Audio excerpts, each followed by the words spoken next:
I'm telling you what is billions in a beginning point where you had totally nothing.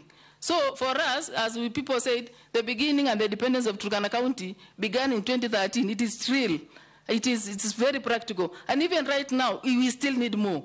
Because for a very long time since independence, they had never gotten attention from anybody, maybe because of the distance. Sometimes the closer you are to the network at the center, the better you are. When you are far away in terms of even being far in infrastructure. So I think Turkana case may be different.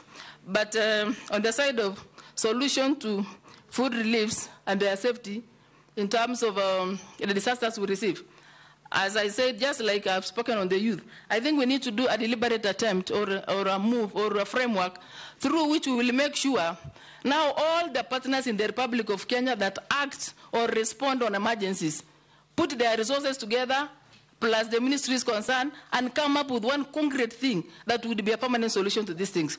And again, being a reactive ministry, a reactive network, that would mean we are only waiting till the bad moment comes. That means we ignore the reports that are supposed to be giving a warning.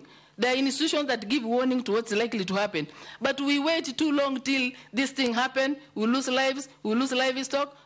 Then when we come, that's the time we come to appear like we are pushing to do something possible. I think even us, as the victims of these disasters, need to push the partners that are within us. I know most ASAL areas have the biggest number of NGOs.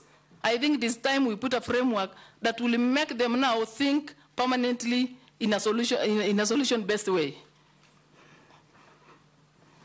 Vicaria, have you?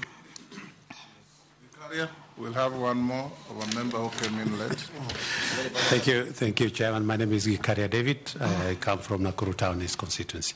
Honorable Chair, I think the things I wanted to ask has been asked, but I think it is important for us to put emphasis to the nominee that had an opportunity of going for a climate change conference in Arusha the other day. Honorable Speaker, when I reached Namanga, if you see the queue of